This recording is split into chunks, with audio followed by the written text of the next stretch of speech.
Ini adalah Skid Row di Los Angeles, California. Kamp tunawisma terbesar dan lingkungan paling berbahaya di negeri yang mengumbar janji kebebasan dan kesetaraan. Sementara miliaran dolar digelontorkan buat bantuin perang negara lain, ribuan rakyatnya harus tinggal dalam kondisi yang tak terbayangkan. Orang-orang di sini seakan dibiarkan begitu saja, tinggal di 50 blok jalan dan tenda yang dipenuhi narkoba dan kejahatan. Inilah Amerika yang sesungguhnya. Ribuan jiwa termarginalkan dan hidup dalam kondisi yang tak manusiawi. Apakah Amerika benar-benar negara adidaya atau hanya sekadar negara adidaya dalam retorika sementara rakyatnya menderita dalam bayang-bayang kemiskinan dan ketidakadilan? Skid Row bukan hanya sekedar nama, tapi saksi bisu kegagalan sebuah sistem yang katanya sempurna.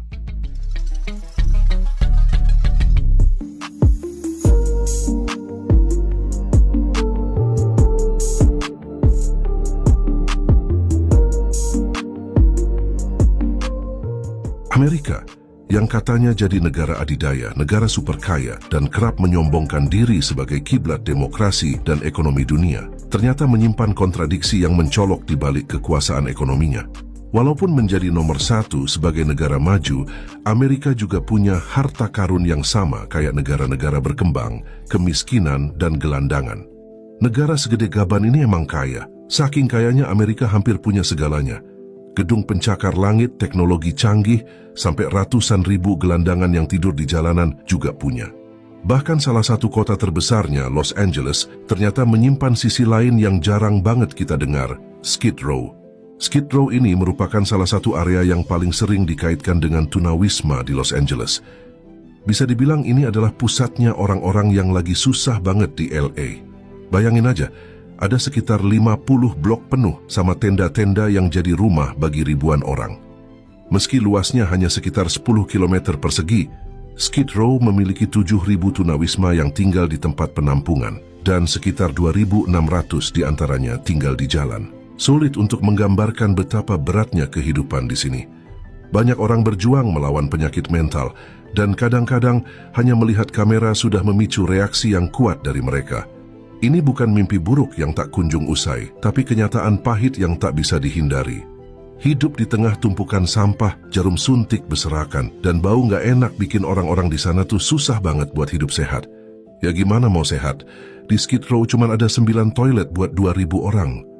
Itu pun kadang-kadang nggak dilengkapi tisu atau sabun. Kok bisa sih negara semakmur Amerika sampai punya masalah kayak gini?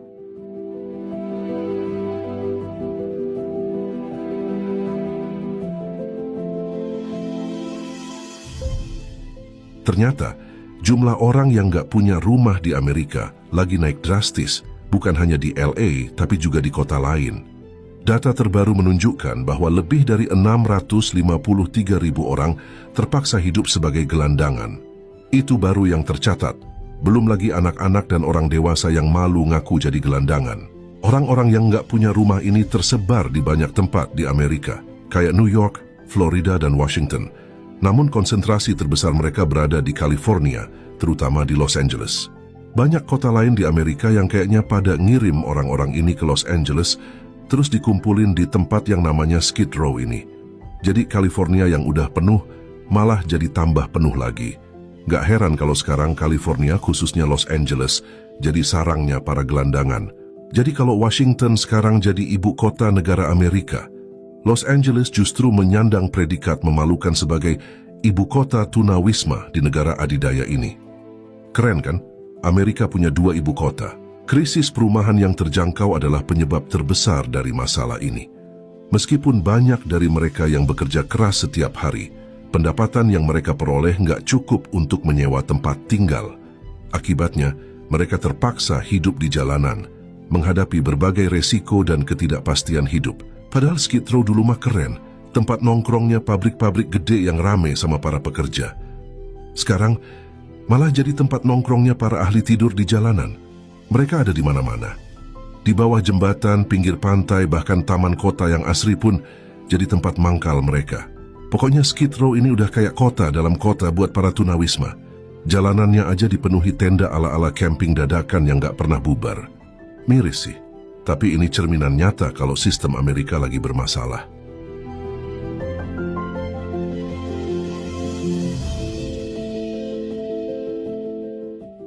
Di bawah terik matahari atau guyuran hujan, para penghuni Skid Row berusaha bertahan hidup.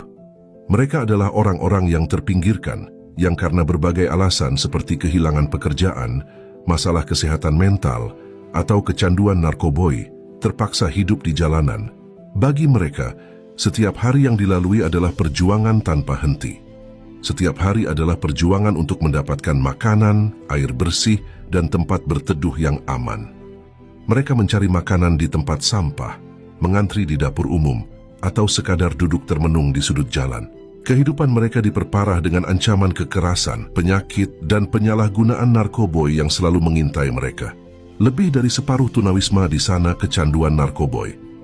Bayangin deh, hidup di jalanan yang penuh tekanan, narkoboy jadi jalan keluar. Sayangnya, ini malah bikin masalah baru, karena bikin kesehatan mental mereka makin kacau. Nggak heran kalau harapan hidup mereka cuma 48 tahun, jauh di bawah rata-rata orang Amerika pada umumnya yang bisa hidup sampai 78 tahun. Yang bikin sedih lagi, para tunawisma ini harus merelakan ketika tenda mereka dibongkar paksa penegak hukum yang nggak suka ada tenda di siang hari. Tanpa tempat berteduh, mereka terpaksa menghadapi panas dan terik matahari dengan suara deru lalu lintas dan hiruk-pikuk kota yang jadi latar belakang yang kontras dengan keputusasaan yang mereka rasakan. Bukan hanya tempat tinggal, barang-barang pribadi mereka juga sering disita saat petugas kebersihan melakukan sterilisasi. Ironisnya, barang-barang penting seperti resep obat dan akta kelahiran pun tak luput dari penyitaan.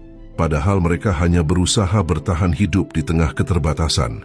Di sisi lain, razia yang sering dilakukan polisi semakin menambah beban mereka. Para tunawisma seringkali merasa diperlakukan gak adil, bahkan untuk hal-hal sepele seperti menyeberang jalan. Kalau nggak bisa bayar denda, bisa-bisa masuk penjara.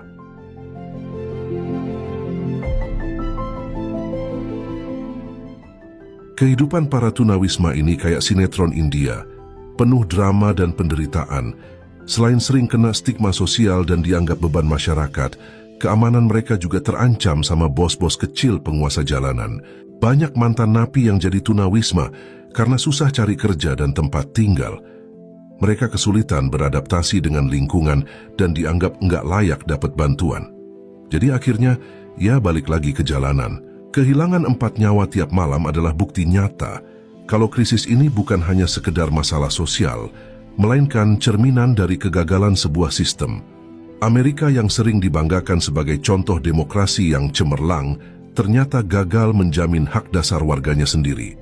Ironisnya, meskipun pemerintah sudah menggelontorkan miliaran dolar untuk layanan sosial, jumlah tunawisma ini terus meningkat, baik dalam jumlah maupun kompleksitas. Los Angeles yang sering diasosiasikan dengan Hollywood dan kehidupan glamornya, kini berubah menjadi simbol kemiskinan dan penderitaan penghuni.